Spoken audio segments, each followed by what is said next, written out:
La sociedad desescolarizada. 5. 2. Fenomenología de la escuela. Algunas palabras llegan a ser tan flexibles que dejan de ser útiles. Entre estas se cuentan escuela y enseñanza. Se filtran como una amiba por cualquier intersticio del lenguaje. El ABM enseñará a los rusos, la IBM enseñará a los niños negros, y el ejército puede llegar a ser la escuela de la nación. Por consiguiente, la búsqueda de alternativas en educación debe comenzar por un acuerdo acerca de lo que entendemos por escuela. Esto puede hacerse de varias maneras. Podemos comenzar por anotar las funciones latentes desempeñadas por los sistemas escolares modernos, tales como los de custodia, selección, adoctrinamiento y aprendizaje. Podríamos hacer un análisis de clientela y verificar cuál de estas funciones latentes favorece o desfavorece a los maestros, patronos, niños, padres o a las profesiones. Podríamos repasar la historia de la cultura occidental y la información reunida por la antropología a fin de encontrar instituciones que desempeñaron un papel semejante al que hoy cumple la escolarización. Podríamos finalmente recordar los numerosos dictámenes normativos que se han hecho desde el tiempo de Comenius o incluso desde Quintiliano y descubrir a cuál de estos se aproxima más el moderno sistema escolar. Pero cualquiera de estos enfoques nos obligaría a comenzar con ciertos supuestos acerca de una relación entre escuela y educación, para crear un lenguaje en el cual podamos hablar acerca de la escuela sin ese incesante recurrir a la educación. He querido comenzar por algo que podría llamarse una fenomenología de la escuela pública. Con este objeto definiré escuela como el proceso que especifica edad y se relaciona con maestros y exige asistencia a tiempo completo a un currículum obligatorio. 1. Edad. La escuela agrupa a las personas según sus edades. Este agrupamiento se funda en 3 premisas indiscutidas. A los niños les corresponde estar en la escuela. Los niños aprenden en la escuela. A los niños puede enseñárseles solamente en la escuela. Creo que estas 3 premisas, no sometidas a examen, merecen ser seriamente puestas en duda. Nos hemos ido acostumbrando a los niños. Hemos decidido que deberían ir a la escuela, hacer lo que se les dice y no tener ni ingresos ni familias propios.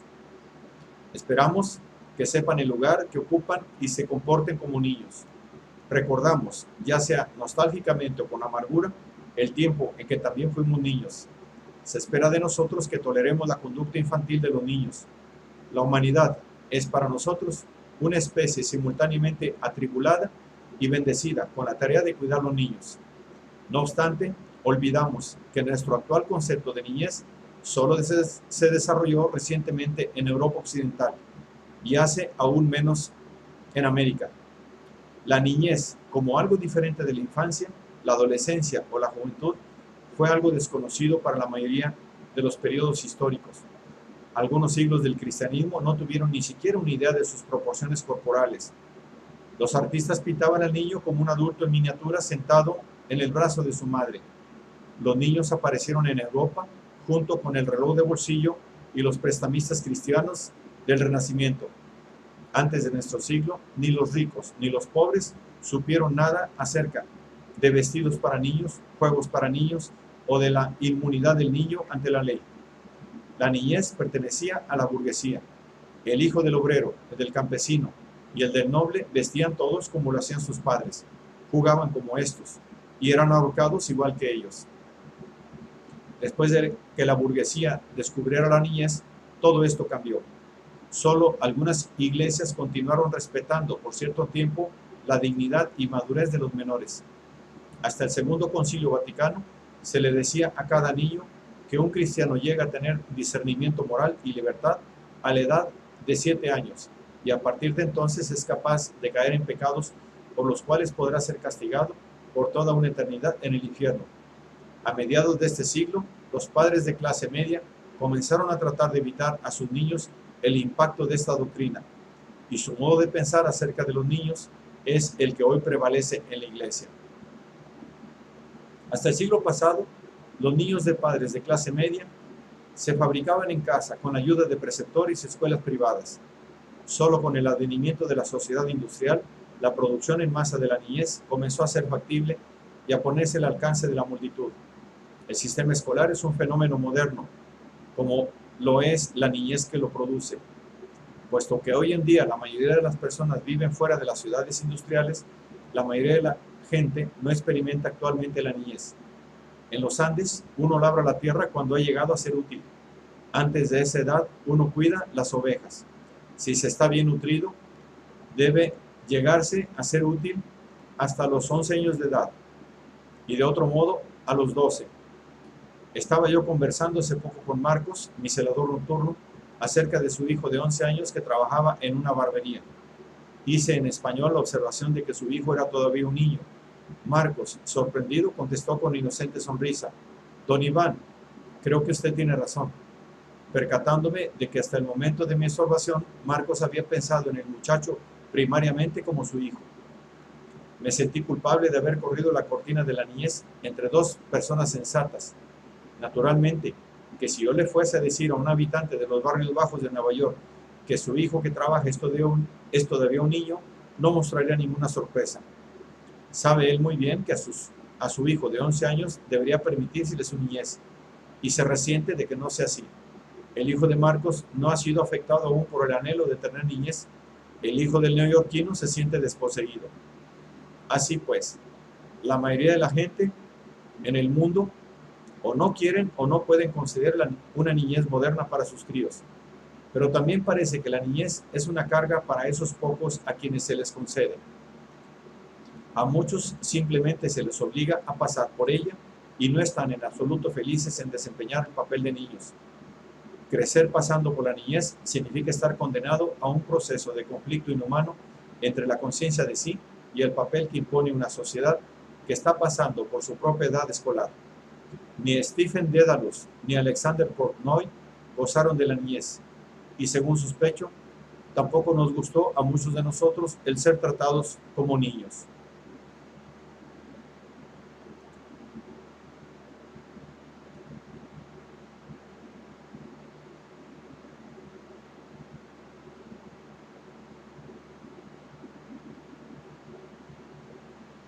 Si no existiese una institución de aprendizaje obligatorio y para una edad determinada, la niñez dejaría de fabricarse.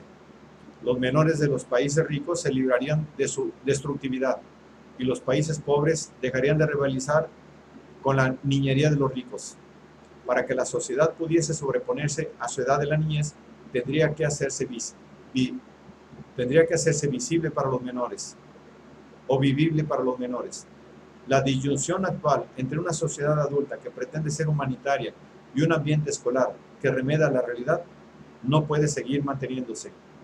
El hecho de privar de apoyo oficial a las escuelas podría terminar también con la discriminación contra los nenes, los adultos y los ancianos en favor de los niños durante su adolescencia y juventud.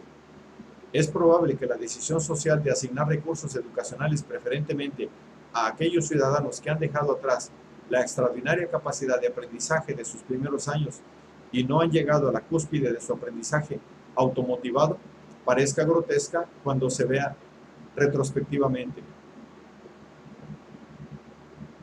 La sabiduría institucional nos dice que los niños necesitan escuela.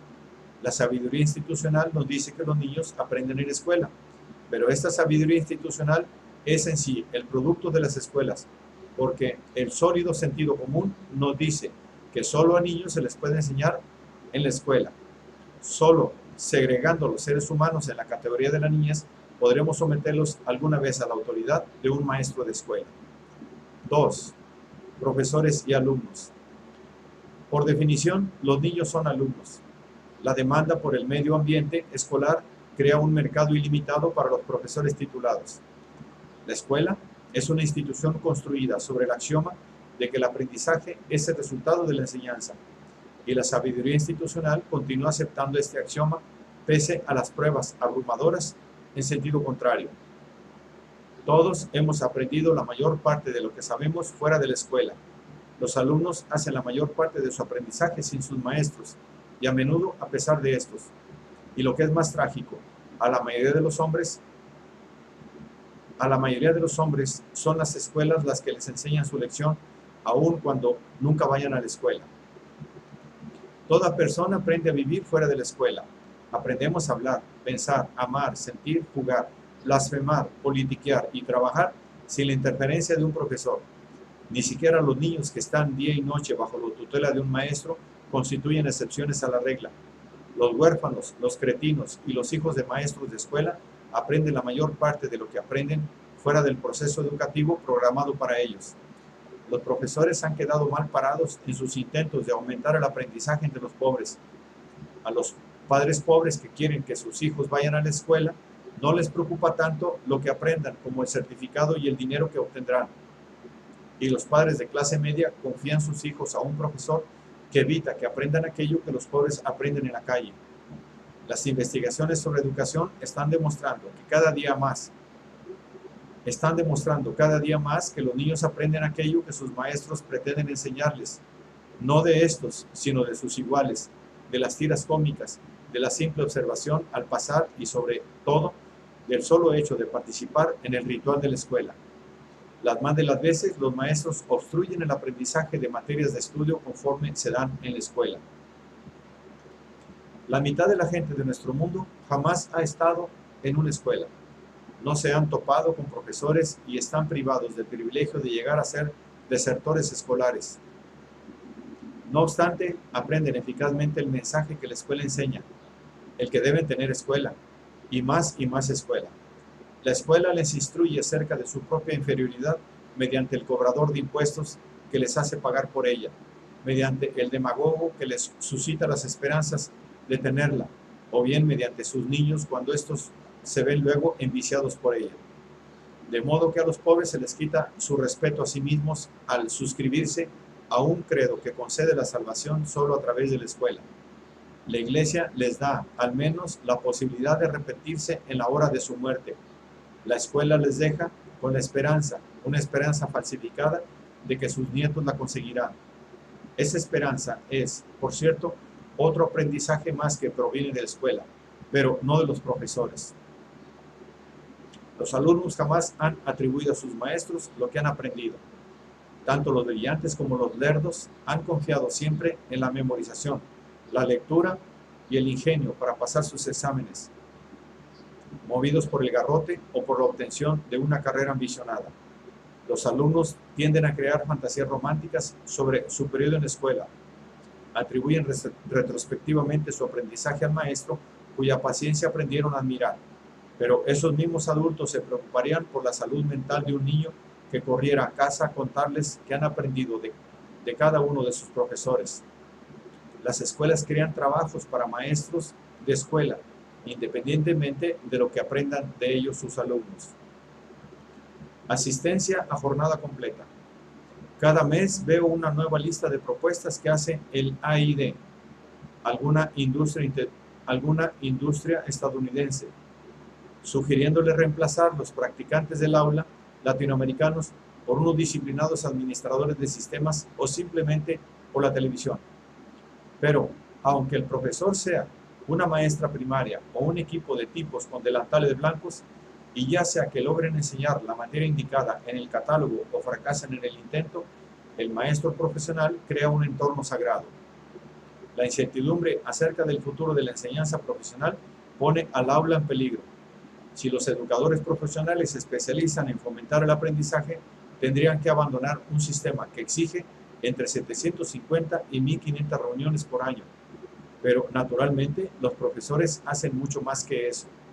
La sabiduría institucional de la escuela dice a los padres, a los alumnos y a los educadores que el profesor, para que pueda enseñar, debe ejercer su autoridad en un recinto sagrado.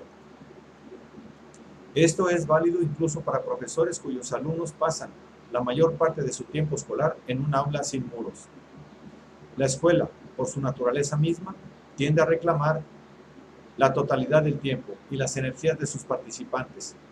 Esto a su vez hace del profesor un custodio, un predicador y un terapeuta. El maestro funda su autoridad sobre una pretensión diferente en cada uno de estos tres papeles. El profesor como custodio actúa como maestro de ceremonias que guía a sus alumnos a lo largo de un ritual dilatado y laberíntico. Es árbitro del cumplimiento de las normas y administra las intrincadas rúbricas de iniciación a la vida. En el mejor de los casos, monta la escena para la adquisición de una habilidad, como siempre han hecho los maestros de escuela, sin hacerse ilusiones acerca de producir ningún saber profundo. Somete a sus alumnos a ciertas rutinas básicas. El profesor, como moralista, reemplaza a los padres, a Dios, al Estado, adoctrina al alumno acerca de lo bueno y lo malo, no solo en la escuela, sino en la sociedad en general. Se presenta in loco parentis para cada cual y asegura así que todos se sientan hijos del mismo Estado. El profesor, como terapeuta, se siente autorizado a inmiscuirse en la vida privada de su alumno a fin de ayudarle a desarrollarse como persona. Cuando esta función la desempeña un custodio y predicador, significa por lo común que persuade al alumno a someterse a una domesticación de su visión de la verdad y de su sentido de lo justo. La afirmación de que una sociedad liberal puede basarse en la escuela moderna es paradójica. Todas las defensas de la libertad individual quedan anuladas en los tratos de un maestro de escuela con su alumno.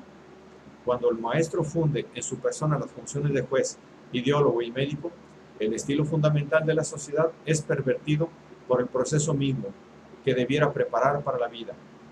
Un maestro que combine esos tres poderes contribuye mucho más a la deformación del niño que las leyes que dictan su menor edad legal o económica, o que restringen su libertad de reunión o de vivienda. Los maestros no son en absoluto los únicos en ofrecer servicios terapéuticos. Los psiquiatras, los consejeros vocacionales y laborales y hasta los abogados ayudan a sus clientes a decidir, a desarrollar sus personalidades y a aprender. Pero el sentido común le dice al cliente que dichos profesionales deben abstenerse de imponer sus opiniones sobre lo bueno y lo malo, o de obligar a nadie a seguir su consejo. Los maestros de escuelas y los curas son los únicos profesionales que se sienten con derecho para inmiscuirse en los asuntos privados de sus clientes al mismo tiempo que predican a un público obligado. Los niños no están protegidos ni por la primera ni por la quinta enmienda cuando están frente a ese sacerdote secular, el profesor. El niño tiene que enfrentarse con un hombre que usa una triple corona invisible y que, como la tiara papal, es el símbolo de la triple autoridad conjugada en una persona. Para el niño, el maestro pontifica como pastor, profeta y sacerdote. Es a un mismo tiempo guía, maestro y administrador de un ritual sagrado. Conjuga las pretensiones de los papas medievales en una sociedad constituida bajo la garantía de que tales pretensiones no serán jamás ejercidas conjuntamente por una institución establecida y obligatoria, la Iglesia o el Estado. El definir a los niños como alumnos a jornada completa permite al profesor ejercer sobre sus personas una especie de poder que está mucho menos limitado por restricciones constitucionales o consuetudinarias que el poder detentado por el guardián de otras enclaves sociales. La edad cronológica de los niños les descalifica respecto de las salvaguardas que son de rutina para adultos situados en un asilo moderno, un manicomio, un monasterio o una cárcel. Bajo la mirada autoritaria del maestro, varios órdenes de valor se derrumban en uno solo. Las distinciones entre moralidad, legalidad y valor personal se difuminan y eventualmente son eliminadas. Se hace sentir cada transgresión como un delito múltiple. Se cuenta con que el delincuente sienta que ha quebrantado una norma, que se ha comportado de modo inmoral y se ha abandonado. A un alumno que ha conseguido hábilmente ayuda en un examen se le dice que es un delincuente, un corrompido y un mequetrefe. La asistencia a clases saca a los niños del mundo cotidiano de la cultura occidental y les sumerge en un ambiente mucho más primitivo, mágico y mortalmente serio. La escuela no podría crear un enclave como este, dentro del cual se suspende físicamente a los menores durante muchos años sucesivos en las normas de la realidad ordinaria, a menos que encarcelara físicamente a los menores durante muchos años sucesivos en territorio sagrado. La norma de asistencia posibilita que el aula sirva de útero mágico, del cual el niño es dotado periódicamente a luz al terminar el día escolar y el año escolar, hasta que es finalmente lanzado a la vida adulta. Ni la niñez universalmente prolongada, ni la atmósfera sofocante del aula podrían existir sin las escuelas. Sin embargo, las escuelas, como canales obligatorios de aprendizaje, podrían existir sin ninguna de ambas y ser más represivas y destructivas que todo lo que hayamos podido conocer hasta la fecha. Para entender lo que significa desescolarizar la sociedad y no tan solo reformar el sistema educacional establecido, debemos concentrarnos ahora en el currículum oculto de la escolarización. No nos ocupamos en este caso y directamente del currículum oculto de las calles del gueto, que deja marcado al pobre, o con el currículum camuflado de salón, que beneficia al rico. No nos interesa más bien llamar la atención sobre el hecho de que el ceremonial o ritual de la escolarización misma constituye un currículum escondido de este tipo. Incluso el mejor de los maestros no puede proteger del todo a sus alumnos contra él. Este currículum oculto de la escolarización añade inevitablemente prejuicio y culpa a la discriminación que una sociedad practica contra algunos de sus miembros y realza el privilegio de otros con un nuevo título con el cual tener en menos a la mayoría. De modo igualmente inevitable, este currículum oculto sirve como ritual de iniciación a una sociedad de consumo orientada hacia el crecimiento, tanto para ricos como para pobres.